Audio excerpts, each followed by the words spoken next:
Hello parents! If you are a parent of a little one under 3 years old, I really need your attention for the next few minutes. And I know you've probably got a million things to do today, but trust me, this is something you don't want to miss. Because today we are talking about something that is honestly a bit scary. How we as parents might be accidentally provoking ADHD symptoms in our babies and toddlers. And before you think, oh no, this is not for me, I promise a lot of this is stuff that is so common now we don't even realize we are doing it. So watch the video till the end, put like and share with your friends and help my channel to grow. Let's start. For those of you who don't know me, I'm Albina Vanikeva. I've been working with the kids for over 10 years and I'm the author of children development programs and owner of the online school of mental mess. And I have seen it all: ADHD, speech delays, sensory processing issues, and so on. And I've also seen some incredible moms and dads who work so hard to help their kids thrive, no matter the challenges they are facing. And that's exactly why I'm making this video today, because more and more I've noticed something. We are, as parents, overloaded with a lot of information and other routine that we guide our children to a tricky path. So let's talk about what's really going on. ADHD isn't always something your child is born with. Okay, yes, there is definitely a genetic component in most of the cases. But what a lot of people don't realize is that environment plays a huge role, especially in those first 3 years of life. This is time when your baby's brain is growing like crazy.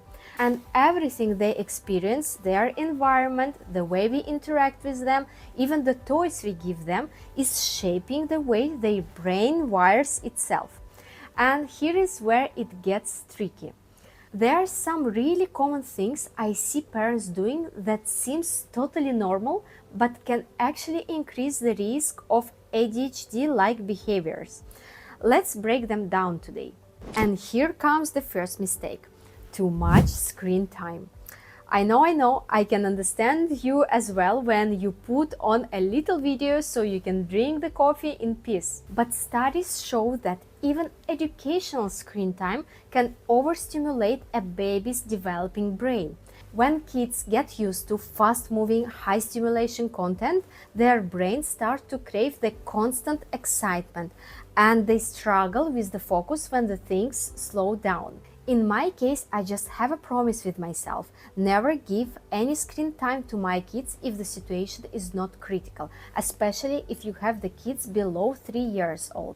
So for example, if you are sick or you have some emergency, yes, this is the best way to substitute a nanny if you don't have a nanny or babysitter. So in this case, of course, we can give them to distract. But in other cases, if you just want to cook or clean, for me, to be honest, better to have a messy house than to overstimulate the brain of our kids just because I want to have a clean house. And believe me, your kids will learn by themselves how to interact with the things they have around, and just don't worry if it will be messy. But as for me, better my house be messy than my children's brain will be destroyed by the screens.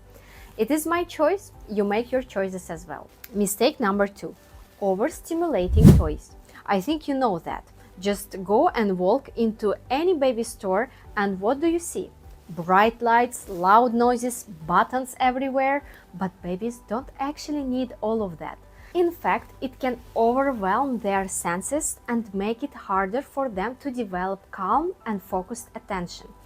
Simple toys like blocks, balls, stocking cups are so much better for their brains.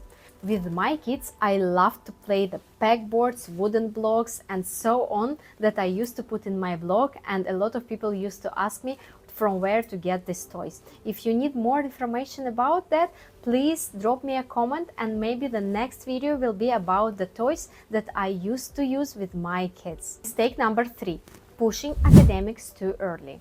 Oh my god, I think it was me with my elder daughter, and I thought actually it is right. But then I listened to myself and I realized Why do I really do that? And also, I've worked with so many parents who are so dedicated. They want their babies to be reading, counting, and learning shapes as soon as possible. But here is the thing.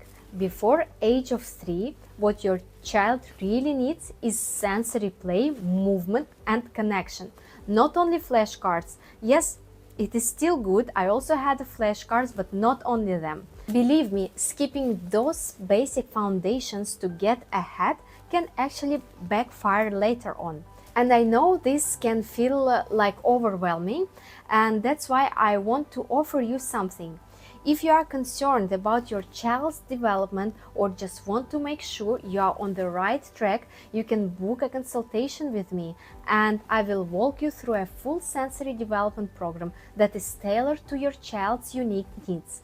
And I will put the link below this video along with my Instagram page so we can stay connected. Mistake number 4, not enough outdoor time.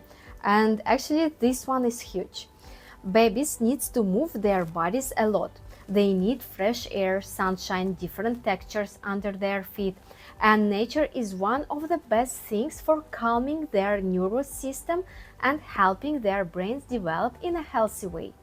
Living in UAE, I realized that sometimes it's not possible to walk under a heat. But here I used to do some simple things. I used to use the bathroom, go to the malls and find some play areas there. I used to find them even for free, and just my kid was enjoying that. And also I can tell you, since I'm from Russia and I have so many friends who have kids there, they walk with them like 2 or 3 hours per day. Can you imagine that? And it doesn't matter. They go to walk even when it's so cold. That's how they get tempered and move their bodies. Well, after hearing about all these mistakes, maybe you think now, so why is this such a big deal?